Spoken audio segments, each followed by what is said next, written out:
Olá, eu sou Rose Sampaio, professora de língua portuguesa, também gestora do SCA, diferente porque aposto em você que está aí me assistindo. E, a pedidos, estou hoje fazendo análise de provas do Instituto AOCP. Gente, o Instituto AOCP está bombando no que diz respeito à organização de determinados concursos públicos e concursos. Antes o Instituto AOCP era muito para o município. Hoje eles ganharam uma certa credibilidade no mercado de concurso e estão fazendo concursos muito importantes, como o concurso EBSER. Tem um estado também que é a OCP, que está organizando o concurso para a Polícia Militar.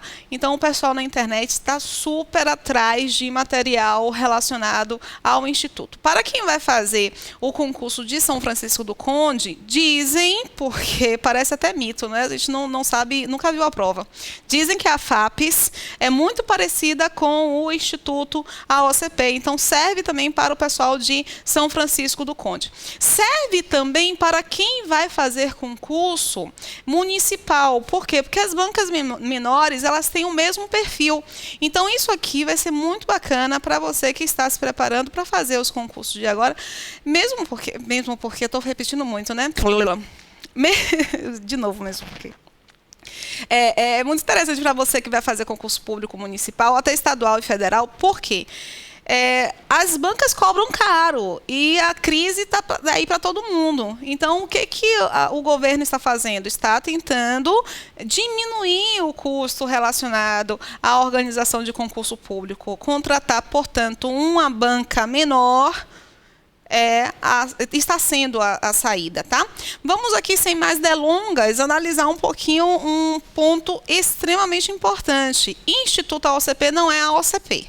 Uma coisa é o Instituto AOCP, outra coisa é a OCP, ok? São bancas diferentes. A OCP, ela tem enfraquecido um pouquinho, o Instituto ele está ganhando um pouquinho mais de força. Eu acredito que eram a mesma empresa e acabaram sendo separadas. Uma ficou a OCP e a outra ficou Instituto AOCP. Eu não sei da história, mas eu acredito que seja isso.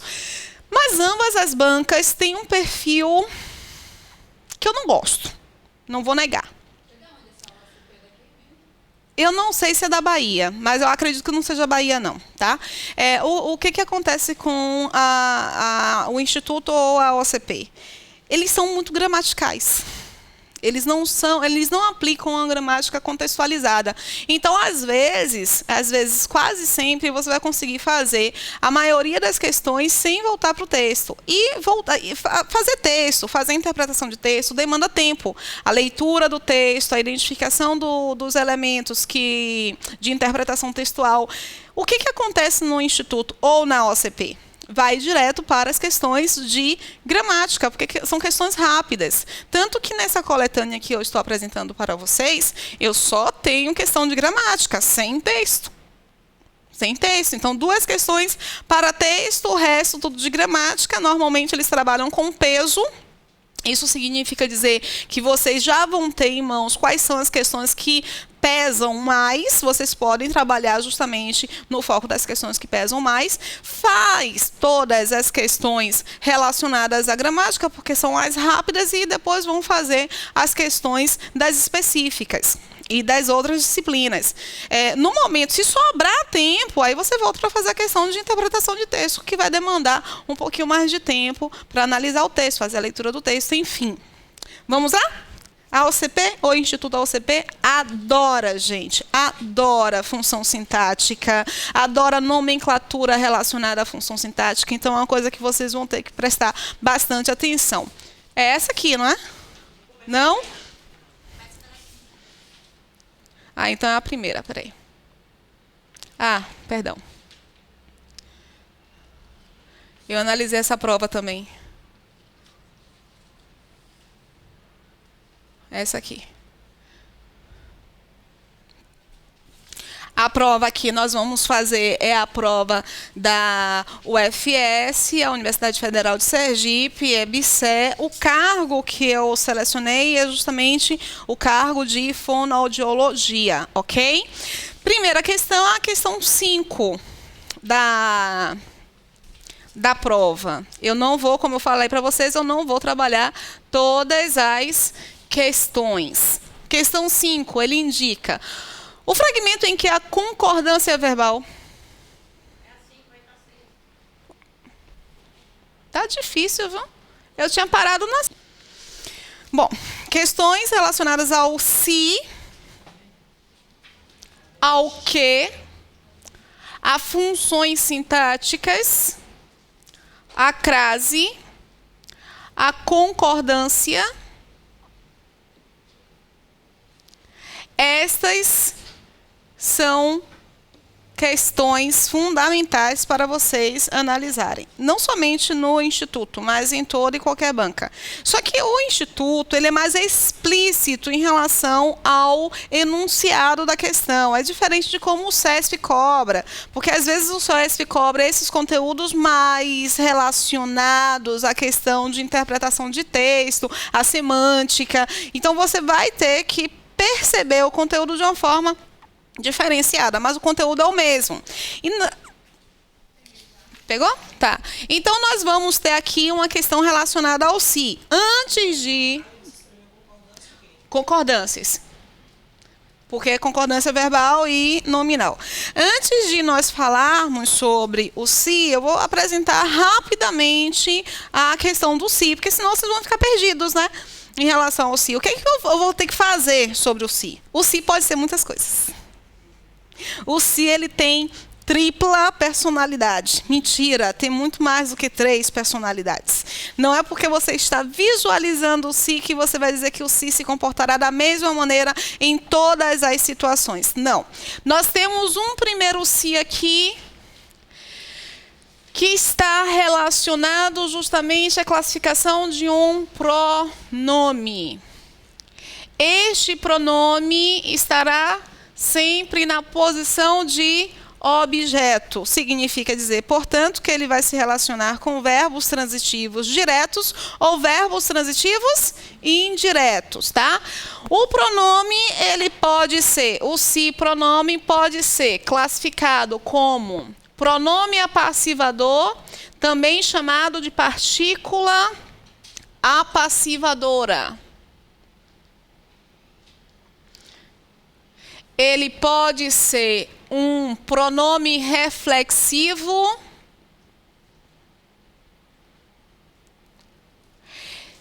e pode ser um pronome recíproco. Porque vai te dar uma ideia de reciprocidade. Trocando em miúdos, pronome apassivador é quando o meu sujeito vai sofrer a ação. Gente, uma coisa muito importante em se identificar aqui é que quando ele for pronome apassivador, ele estará relacionado com o verbo transitivo direto. E ele será, o se será o objeto direto, toda vez. Encontrou um se que se relaciona com o verbo transitivo direto, ele será um objeto direto. E aquele elemento que seria chamado de objeto passa a ser chamado de sujeito. Vou colocar aqui um exemplo para vocês identificarem bem. Na construção, vendem-se casas. Por que o verbo tem que ficar no plural? Questão simples. Olha, o verbo vender. Quem vende, vende uma coisa. Se ele pede uma coisa, ele tem um verbo transitivo direto. Se este verbo é um verbo transitivo direto, esse se é o quê? Objeto direto. E aquele elemento que nós chamaríamos de objeto, nós passamos a chamar de sujeito. Aí a grande questão é: esse sujeito casas está praticando ou sofrendo a ação? Sofrendo a ação. Então significa dizer que é um sujeito paciente. Chamar de sujeito paciente é classificar esse se que a gente já chamou de objeto direto, classificá-lo como um pronome apassivador. Vou fazer uma retrospectiva. Olhem para mim, porque isso aqui é extremamente importante. Um se, quando se relaciona com um verbo transitivo direto, é seu objeto direto. Aquele elemento que nós chamaríamos de objeto, passamos a chamar de sujeito. Se esse sujeito sofre ação, é um sujeito, e esse se vai ser classificado como um pronome apassivador. Aqui embaixo, em pronome reflexivo, nós vamos ter o seguinte. Na construção, penteou-se. O que que eu vejo? Eu continuo a ver aqui no verbo pentear um verbo transitivo direto, porque quem penteia, penteia algo ou alguém. Então, esse se relacionado a um verbo transitivo direto, o que é que ele é? Objeto direto. Quem penteou-se? Quem penteou? Alguém penteou a si. Então, este objeto direto está mostrando que o meu sujeito, ao mesmo tempo que pratica, sofre a ação. Por isso que ele é chamado de pronome reflexivo. Notem, portanto, que a diferença entre esses dois sis aqui não está no verbo com o qual eles estão se relacionando. Está justamente com a forma como nós analisamos o sujeito. Deu para entender direitinho? Deu para entender? Vamos lá, tá? Deixa eu ver se meu microfone está certinho. Pronome recíproco é aquele pronome que te dá uma ideia de reciprocidade, quando eu falo que abraçaram-se. Abraçaram-se. Quando eu falo abraçaram-se, eu estou aqui com um verbo. Quem abraça, abraça algo ou alguém. Este verbo é um verbo transitivo direto. Notem, este se, quando se relaciona com um verbo transitivo direto, ele é o quê? Objeto direto.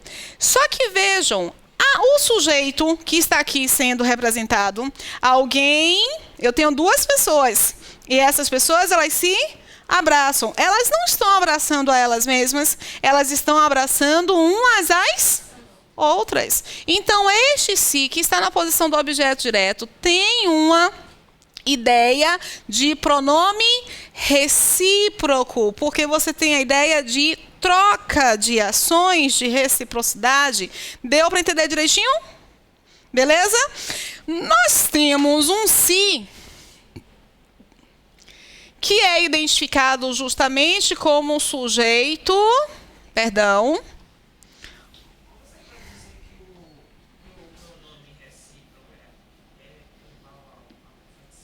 não.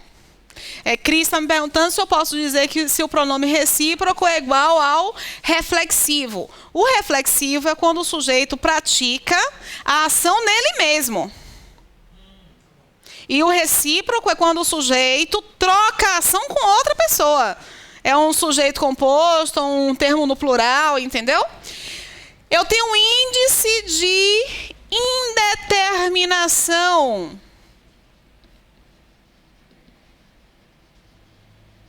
Do sujeito. O que é um índice de indeterminação do sujeito? Muito simples. É quando nós encontramos aqui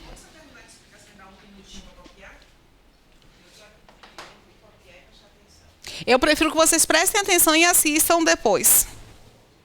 É porque senão a gente não vai conseguir fazer as questões. Não esqueça que é a primeira questão.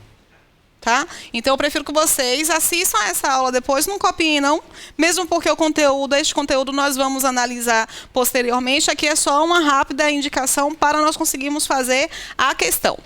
Índice de determinação do sujeito é justamente quando eu não tenho um sujeito determinado. Ó, uma questão clara, gente, morre-se de fome. Você sabe quem é que morre? Você sabe quem é que morre? Não. Então, este se aqui é um índice de determinação do sujeito se relacionando com um verbo intransitivo. Precisa-se de ajuda? Esse se, eu sei quem é que precisa de ajuda? Não. Então, verbo transitivo indireto, porque quem precisa, precisa de algo. Esse se, já que eu não tenho um sujeito, é um índice de determinação do sujeito. Notem, esse se jamais poderá ser confundido com esse se aqui. Por quê? Porque esse se, ao se relacionar com o verbo transitivo direto, esse é objeto direto. Esse morrer é um verbo. Eu não vou poder dizer que são iguais. E eles perguntam se são iguais. Vou falar só mais sobre uma possibilidade de si, mas não é a única possibilidade, tá? Como é aqui embaixo, verbo transitivo? Qual? Verbo transitivo indireto e um verbo intransitivo. Verbo transitivo direto na posição de objeto direto, tá? Então, nós temos aqui, olha, um outro se, que é o se conjunção. Como conjunção, ele pode ser algumas conjunções, mas a conjunção que é mais cobrada lá no Instituto AOCP é a conjunção chamada de conjunção integrante. Pessoas lindas. O que significa a palavra integrante? Que integra. E integrar significa deixar completo. É ou não é? Então, a conjunção integrante ela vai ajudar a estabelecer uma ponte que deixará alguma estrutura completa. Notem. Veja se ela chegou. Na construção, veja se ela chegou. O que é que nós temos aqui? Duas informações, não temos? Ver e chegar. Eu não vou poder cortar aqui nesse ponto? Não vou poder? Esse verbo ver é que tipo de verbo? Quem vê, vê uma? É um verbo transitivo direto. Só porque eu tenho um verbo transitivo direto, esse se é igual a este? Depende do sujeito, né? Porque depende do sujeito. Ó, veja se ela chegou. Esse se é igual a esse? Com a ideia de reflexo? Não. Esse se é igual a esse com a ideia de reciprocidade? Esse se é igual a esse com a ideia de passividade? Então, pela semântica, a gente já consegue perceber que são sis diferentes. Quem vê, vê uma coisa. Que coisa está sendo vista? Se ela chegou. Não é tudo isso? Este verbo, que é um verbo transitivo direto, pede uma coisa. Ou seja, pede um substantivo. Pede uma estrutura que está completando ou não está completando? Está completando. Quando eu peço uma estrutura que completa, eu digo que eu estou pedindo uma estrutura subordinada. Reparem. Quem vê, vê uma. Eu só tenho um complemento, eu só tenho ideia completa se eu requisitar esta coisa. Deu para entender direitinho? Beleza. Então, significa dizer que essa estrutura ela é subordinada. Ó, veja algo subordinado. Sozinho não tem valor. Eu tenho, portanto, uma estrutura subordinada na posição de um substantivo. É um verbo transitivo. Todo verbo transitivo direto pede um objeto. Então, é uma estrutura subordinada na posição de um substantivo. Que posição é esta? De objeto direto. Só que nessa estrutura eu tenho um verbo. Toda vez que eu encontrar um verbo, eu vou dizer que eu encontro uma... Como é o nome dessa oração? Como é, no entanto, que você quer fazer uma questão de orações? Você quer ficar olhando para isso aqui, ó. Se ela chegou. Aí fica balançando apenas. Ó. E esquece o que é que tem que procurar. Então, quem vai te dar a resposta não é esta estrutura, é justamente esta aqui. É o V que te responde. Então, você não pode ficar olhando para isso, tentando adivinhar o que ele é. Você tem que se perguntar, essa estrutura está se comportando de qual maneira? Aí, vejam, essa estrutura que está na posição de um substantivo, que é a posição de objeto direto, ela é introduzida pelo... O se é chamado de conjunção. Integrante porque está introduzindo uma construção que integra, que deixa completo. Deu para entender direitinho? Vou voltar aqui, tá? Para a questão. Como eu falei para vocês, vejam essa análise. Vai estar disponível, acho que já na quarta-feira. Vamos de baixo para cima? Ele quer a classificação correta. Como surgiu a primeira entidade viva, se nada vivo havia? Antes de fazer esta questão, eu tenho que falar aqui, ó, de um outro se, que também é conjunção, e a gente não tem mais espaço para colocar. A gente coloca aqui em cima, né? Um outro se, que é conjunção condicional. Como conjunção condicional. Como conjunção, o se vai poder ser condicional, integrante, temporal e causal. Eu só vou trabalhar hoje com vocês a integrante e a condicional. Para ser uma conjunção condicional, é necessário que esteja introduzindo uma condição. O verbo relacionado à condição tem que ser um verbo no subjuntivo. Se o verbo não estiver no subjuntivo, não pode ser condicional.